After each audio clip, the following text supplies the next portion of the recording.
法国黑人在赛前放话中国选手都是垃圾，实力根本不咋地，在国际擂台永远上不了台面。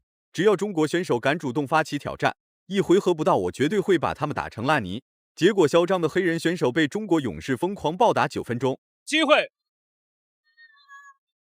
有没有 KO 的机会？现在用砸拳、爆锤不断的锤击。这个嚣张的黑人选手叫森巴库利巴利，是法国的自由搏击冠军。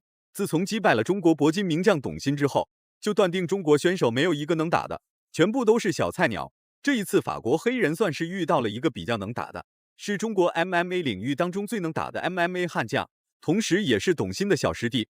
出色的拳腿技术加上全方面的柔术技巧，让保英仓获得了40战39胜的耀眼战绩。得知师兄被黑人选手击败，保英仓是要在擂台上狠狠收拾一下法国黑人，以此来给师兄报仇。话就不多说了，请长按3秒点赞。比赛开始。比赛一开始，黑人选手就显得特别激进，结果被保英仓接腿暴揍了一顿。一直在 MMA 领域打比赛的保英仓比赛经验极其充足，在内围对抗没多久，保英仓就凭借蛮力压制住了黑人选手。看来黑人选手在保英仓面前显得特别不堪一击。比赛才刚刚开始，黑人选手的劣势就特别明显。他的第一场胜利呢，我们非常期待。保英仓现在森巴库利巴利处在一个防守的状态，他不断的退后。现在双方回到了擂台的中央。保英仓啊，加油啊！我们都非常期待今天晚上中国战队的第一场胜利。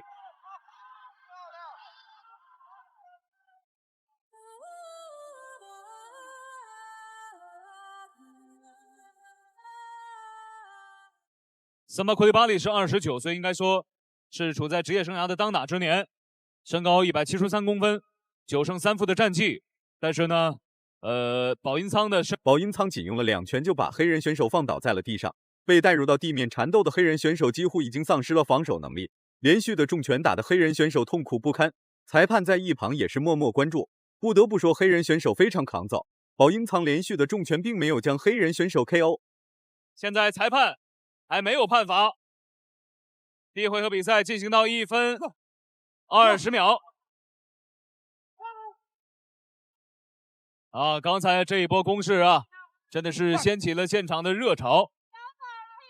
刚才又是一记非常精准的前手拳，击打到了对方。刚才这一记后手重拳，森巴库利巴利是不是有点顶不住了？勾拳上勾平勾，上勾平勾，连续的组合拳的攻击，看看能不能破了森巴库利巴利的防守，再用肘击。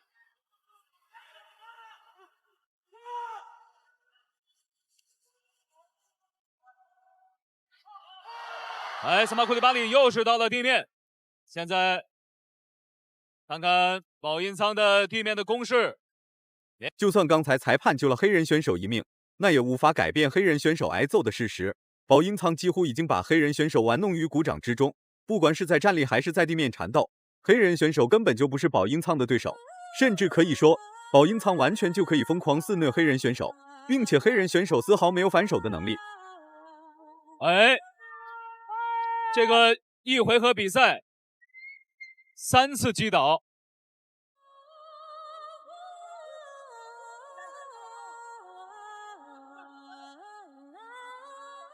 一场比赛一回合比赛如果是4次击倒的话，那比赛就要判负了啊。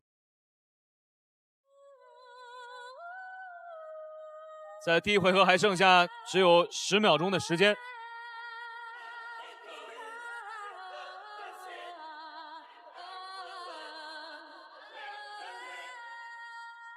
这个森巴库利巴利啊，现在是在勉力的支撑啊。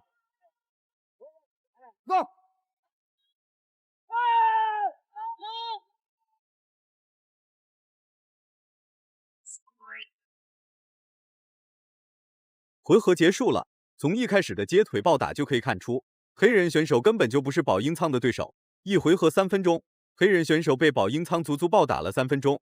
再这样打下去，黑人选手绝对会被保英仓打成半身不遂。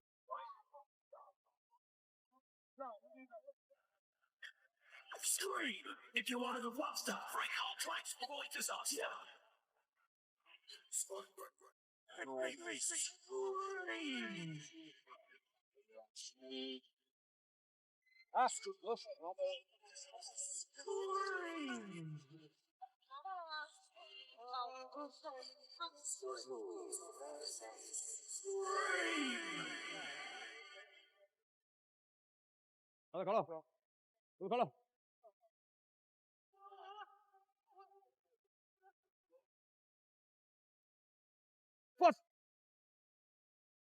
好，来看双第二回合开始了，黑人选手完全就不是保英仓的对手，不管保英仓是出拳还是出腿，黑人选手根本就顶不住保英仓的伤害。反观保英仓并没有因此而对黑人选手大肆进攻，而是继续保持安稳的进攻姿态，对黑人选手发起间接性主动进攻，以最快速度寻找到黑人选手的弱点，给予致命一击。萨马库里巴里在第一回合被保英仓毁伤之后，现在显然没有恢复啊，还是绵软无力的一个状态。双方开始了角力，看看是不是要把比赛拖入到地面呢？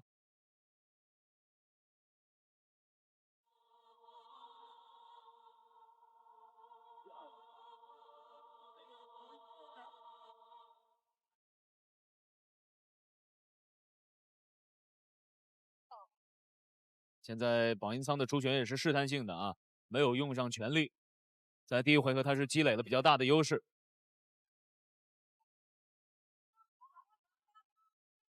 萨马库里巴里这位选手，我们感觉他还是非常顽强，很能扛啊，在第一回合都被打成那样了啊！好，连续的摆拳和直拳。黑人选手已经开始忌惮保英仓，只要保英仓发起主动进攻，黑人选手不是挨揍就是在往后拉扯躲避，不管结果是 KO 还是非 KO， 黑人选手挨到的揍绝对非常频繁。每过1秒，黑人选手就会挨打，时间也在1分1秒流逝。保英仓的优势则是越来越大，越来越明显。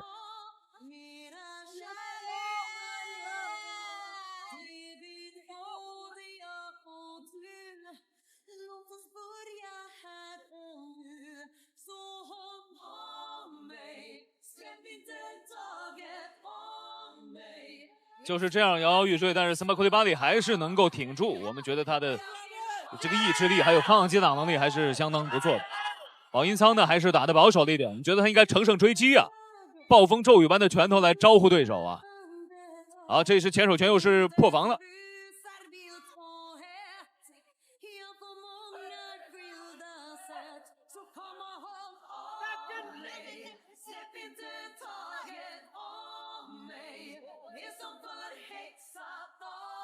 虽然摇摇欲坠，虽然站不太稳，失去了平衡，但是他还是能坚持啊，这就是森巴库里巴里的特点。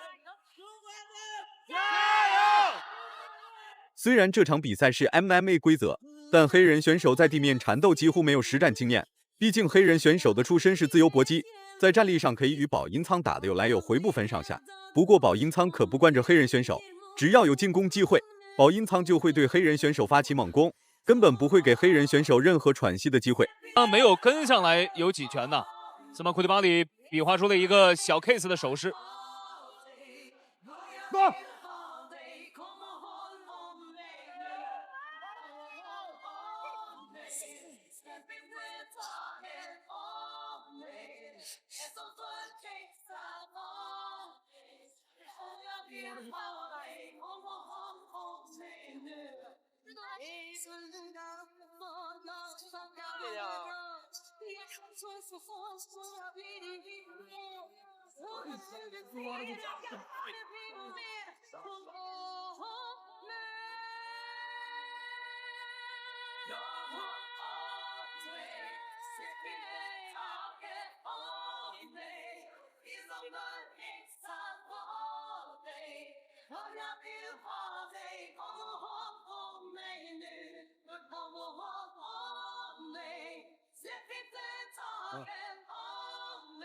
我看了，我看了。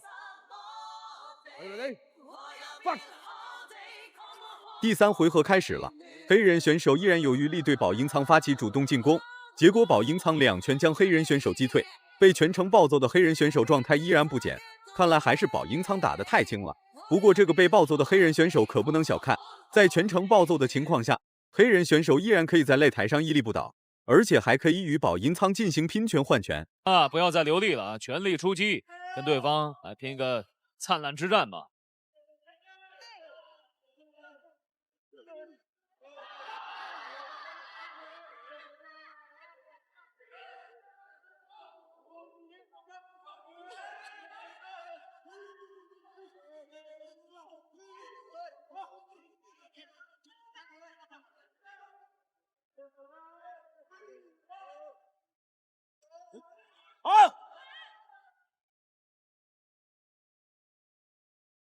现在保银仓出拳落空的机会也比较大，双方动作速率都感觉变慢了。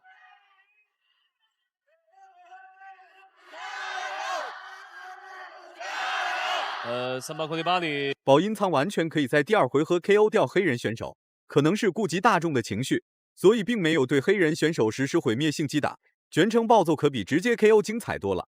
此时的黑人选手头脑清醒，肢体健全，那是因为他的肤色保护了他，过硬的身体素质让黑人选手拥有了超强的抗击打能力，所以才能免疫保银仓部分出拳所打出的伤害。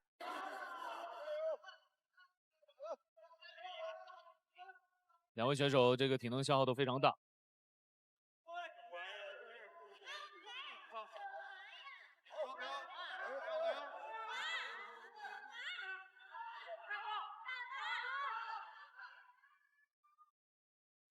哎，现在想用一个下前抱摔，保银仓能不能防住？好，保银仓这个防摔防得不错啊。森巴库利巴里这个 take down 的招式被他看穿了。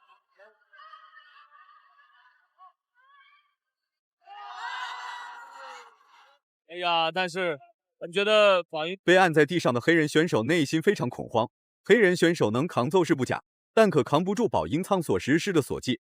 一般情况下，锁技都是一招制敌，没有片刻犹豫。奋力站起身的黑人选手内心肯定长叹了一口气。时间还剩下最后30秒，保银仓还有 KO 黑人选手的希望。好，又是一记重拳。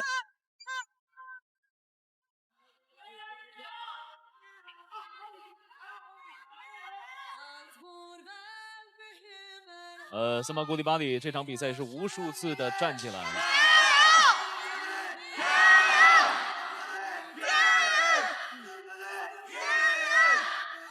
好，又是一记重拳，再打了个坐地不起，单场比赛结束。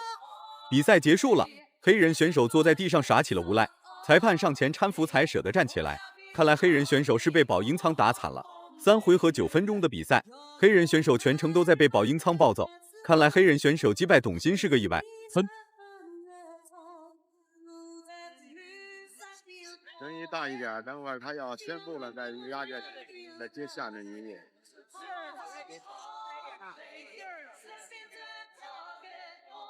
这30-27，最后获胜的是红奖选手保银仓。